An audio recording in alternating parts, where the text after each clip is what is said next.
जी अस्सलाम वालेकुम dear students. आज हम एक टॉपिक है, छोटा सा इम्पोर्टेंट टॉपिक है, वो करने लगे हैं, जिसका नाम है रिसोर्स प्राइसिंग। ये कभी कभी लॉन्ग क्वेश्चन बन के आ जाता है आपके पेपर में। तो इसका नाम क्या है? Resource pricing. तो रिसोर्स प्राइसिंग में बेसिकली जो थ्योरी हम करने लगे हैं वो है मार्जिनल प्रोडक्टिविटी थ्योरी। तो रिसोर्सेज तो आपने पढ़े हुए हैं। रिसोर्सेज कौन से होते हैं जी? फैक्टर्स ऑफ प्रोडक्शन कहते हैं।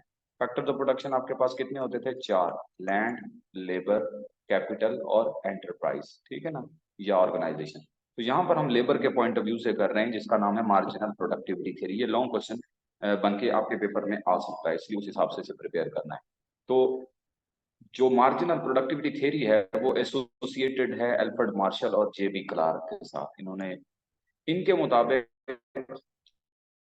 every factor of production gets reward of its services equal to its marginal product।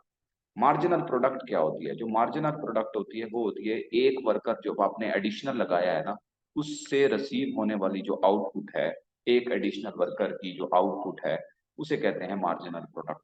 ठीक है जी। मिसाल के तौर पे 10 वर्कर हैं, 8 लग चुके हैं। 9वां वर्कर जब आपने लगाया तो 9वें वर्कर ने खिलौने बना रहे थे एक फैक्ट्री के अंदर, तो उसने जनाब 9वें वर्कर ने 20 खिलौने बनाए एक दिन के अंदर। 10वें वर्कर ने हो सकता है 18 खिलौने बनाए हैं। तो ये जो अलहदा से ये जो आउटपुट है ना, उसे मार्जिनल प्रोडक्ट कहते हैं। कॉम्प्रिहेंसिव डेफिनेशन अगर हम देखते हैं जो आपकी बुक में गिवन है: if the situation of perfect competition prevails in an economy. ये अगर लिखना चाहें आपकी मर्जी है, ना लिखना चाहे ना लिखें। ठीक है जी। तो reward to each factor of production will be equal to representative marginal productivity. यानी हर फैक्टर ऑफ प्रोडक्शन को जो रिवॉर्ड मिलना है उसकी प्रोडक्टिविटी के अकॉर्डिंग का एक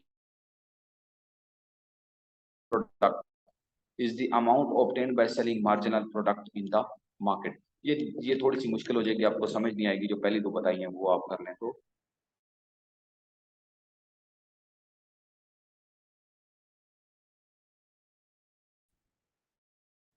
है कुछ assumptions की तरफ। थोड़ा सा ब्लर है लेकिन आपकी बुक में ठीक होगा। We make some assumptions। ठीक है जी, to explain the theory. assumption ये है कि unit of labour are employed in the business one by one. यानी एक एक करके हमने मजदूर लगाने हैं।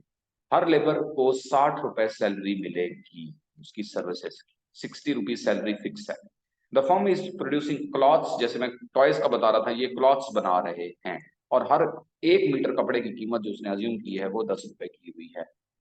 Number 4, law of diminishing return is applied. Law of diminishing return आपको याद होगा क्या था? लॉ ऑफ डिमिनिशिंग रिटर्न में यह था कि जैसे जैसे आप मजदूर लगाते जाते थे, डिक्रीजिंग रिटर्न याद होगा, उसमें उससे हर एडिशनल जो वर्कर था उसकी जो मार्जिनल प्रोडक्ट थी वो फॉल कर रही थी। जैसे मिसाल के तौर पे पहले वर्कर ने 10 मीटर कपड़ा बनाया, दूसरे ने 8, तीसरे ने 6। तो ये हो गया। अब ये सारी सिचुएशन क्लियर हो गई, तो अब हम थोड़ा सा आगे जाते हैं, और थोड़ा सा जब हम आगे जाते हैं तो हमें मिलता है एक टेबल। टेबल याद होगा, मैंने आपकी बुक में ये आपको कट करवा दिया था, और मैंने कहा था इसकी जगह लिख देंगे आप प्राइस। ठीक है। और 1 मीटर कपड़े की प्राइस जो आपने अज्यूम की हुई है वो कितनी की हुई थी? 10 रुपए की हुई थी। 10 रुपए। ठीक है जी। तो ये हो गया 10, 10, 10, 10 और 10। ठीक है जी। तो इस टेबल में अगर आप देखें तो सबसे पहले मजदूर लगाए जा रहे हैं, 1, 2, 3, 4, 5। हर चीज की कीमत फिक्स की हुई है। जो भी वो प्रोडक्ट बना रहे हैं, मीटर कपड़ा 10 रुपए, 10, 10, 10। पहले मजदूर ने 10 मीटर कपड़ा प्रिपेयर किया, दूसरे ने 8, तीसरे ने 6, 4। ये तो होगी उनकी आउटपुट। बट कितने का काम किया? आपने 10 को 10 से जब देना है। पहले मजदूर ने 10 मीटर कपड़ा बनाया, 1 मीटर कपड़ा 10 रुपए का था, तो जर्ब दिया तो हमें पता चला कि पहले मजदूर ने 100 रुपए का काम किया। दूसरे वर्कर ने 80 रुपीज का काम किया, तीसरे ने 60, चौथे ने 20। ये वैल्यू है। मार्जिनल रेवेन्यू प्रोडक्ट का मतलब है उन्होंने कितनी वैल्यू का काम किया, कितनी अमाउंट का काम किया। ठीक हो गया। तो अब ये देखें कि अगर मजदूरों को हमने सैलरी देनी है 60, हर किसी को, ये 60 है, तो एटलीस्ट उन्होंने काम भी तो 60 का किया होगा। पहला मजदूर हम रखेंगे, जरूर रखेंगे, क्योंकि हमने उसे 60 वेज रेट दिया और उसने काम 100 रुपए का किया। ये मजदूर फिट है, ये रखेंगे। दूसरे ने 80 रुपीज का काम किया, उसे सैलरी 60 मिली, ये भी रखेंगे। तीसरे ने 60 का काम किया और 60 सैलरी मिली, ये भी रखेंगे। फोर्थ वर्कर बिल्कुल भी नहीं रखेंगे, उसने काम 40 का किया, उसे सैलरी 60 दे, हमें लॉस है, ये भी नहीं रखेंगे, ये भी नहीं रखेंगे। तो ये हो गया जी आपका टेबल। ठीक है जी। टेबल के बाद आपके पास आती है डायग्राम, और डायग्राम बहुत आसान है। तो आप लोगों को डायग्राम कैसे बनाई गई है मैं यूं बना देता हूँ। यूं करेंगे जी, आप यहाँ पे शो करेंगे लेबर और यहाँ पे लिखेंगे आप वेज। वेज आपने फिक्स की हुई है 60 रुपीज, ठीक है जी। और रेवेन्यू भी इधर लिखेंगे, वेज भी होगा रेवेन्यू भी होगा। आप W&R लिख दें तो इजी हो जाएगा आपके लिए, इसने इतना बड़ा सारा जो है ना कुछ लिखा हुआ।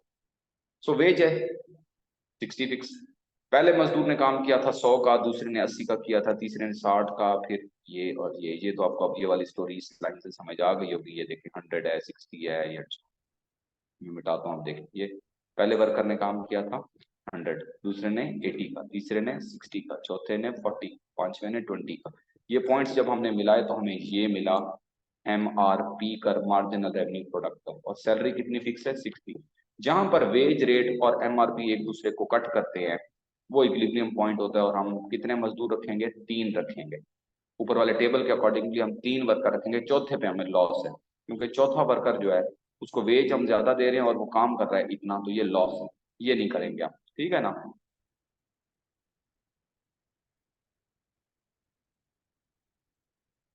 ये मिटा दिया मैंने, ठीक हो गया। अब ये इसमें 3 लाइनें बना दी उसने, ये भी बना दी, ये भी बना दी। ये क्यों किया? 3 ये है कि पहली बात ये होगी कि ये तो वो हो गया ना कि 3 हमने वर्कर रख लिया, 60 सैलरी है। वो कहते हैं अगर 80 सैलरी हो जाए तो क्या करेंगे आप? सैलरी 80 हो जाए तो फिर हम 2 वर्कर रखेंगे। ये देखें यूं हो जाएगा सीन। अगर वेज ऊपर हो जाए तो हम इधर आ जाएंगे, हम 2 वर्कर रखेंगे। ये देखें 2। क्यों?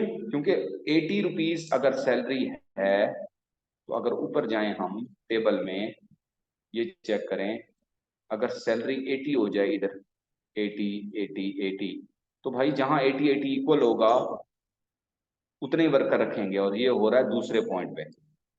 और अगर सैलरी 100 नहीं कितनी हो जाए, 40 हो जाए, अगर सैलरी 40 हो जाए इस जगह, 40 40 40 40, तो जहां 40 और 40 इक्वल होगा, जैसे ये इक्वल हो गया है, हम इतने वर्कर रखेंगे, ठीक है जी।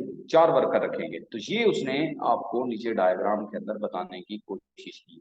ये अगर देखिए, तो अगर सैलरी 80 हो जाए तो 2 वर्कर रखेंगे, अगर 40 हो जाए तो 4 वर्कर रखेंगे, ये बताया उसने, ठीक है।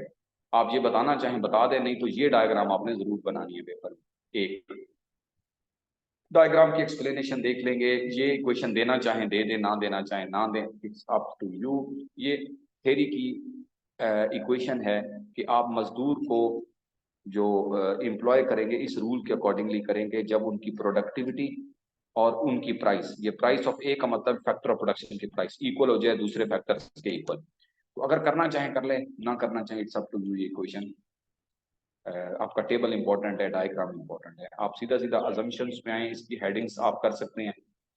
अगर आप देखें हेडिंग्स को तो पहले पहले unit of each factors are identical, वो ये कह रहा है सारे मजदूर एक जैसे हैं। ये अजम्पशन वैसे रॉन्ग है, क्रिटिसिज्म में हम जाके देखेंगे, लेकिन उसने कहा है सारे वर्कर्स एक जैसे हैं।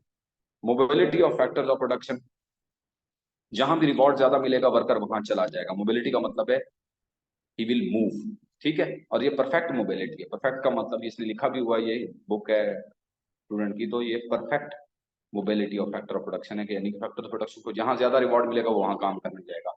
इलास्टिक सप्लाई ऑफ फैक्टर्स है, यानी कि आप इतना शॉर्ट भी लिख सकते हैं कि factors of production are elastic, मतलब जब वेजेस बढ़ेंगी वो आ जाएंगे, वेजेस कम होंगी वो चले जाएंगे। All factors are substitute of each other, यानी कि वे वर्कर्स की जगह आप कैपिटल भी लगा सकते हैं, कैपिटल की जगह वर्कर भी लगा सकते हैं, ये अज्यूम किया हुआ है। और यहाँ पर कौन सा लॉ अप्लाई हो रहा था, मैंने शुरू में भी बताया था, डिमिनिशिंग रिटर्न, कि जैसे जैसे वर्कर लगाएंगे आप 1 2 3 उनकी प्रोडक्टिविटी फॉल करेगी। उसके अलावा यहाँ अज्यूम किया गया कि देर इज परफेक्ट कंपटीशन, यानी कि वेजेस सेम है, वर्कर एक जैसे, बस ये काफी है। अच्छा है भी इतनी, चलो। अब क्रिटिसिज्म पे आएंगे तो आपने पहले पहले कह देना है अजम्पशन सारी ही रॉन्ग है। वाकई ऐसे ही है कि अजम्पशन जितनी भी थ्योरी को प्रेजेंट करने के लिए बताई है उनमें कोई भी रियलिस्टिक नहीं है। रियल वर्ल्ड में ऐसा नहीं होता। ये वो सारी अजम्पशन जो 6 की 6 थी उसने इधर बता दी है। लेकिन यहाँ चलाकी उसने क्या कि 1 2 3 करने के बजाय A B C D E और F, 6 थी अजम्पशन, 1 2 3 4 5 6, ये वही के वही है। और उनको कह रहा है कि ये चीजें पॉसिबल नहीं है, रॉन्ग। उसके बाद आप इतना डिटेल बेशक ना लिखें, बस आप लिख दें कि अजम्पशन जितनी भी हैं वो अनरियलिस्टिक है। और दूसरा क्रिटिसिज्म ये है कि भाई ये जो मार्जिनल प्रोडक्ट होती है इसको मैयर करना डिफिकल्ट होता है। ठीक है जी, क्योंकि हर मजदूर की पैदावार निकालना मुख्तलिफ शोबों में कि उन्होंने कितने का काम किया बड़ा मुश्किल काम होता है। नेक्स्ट,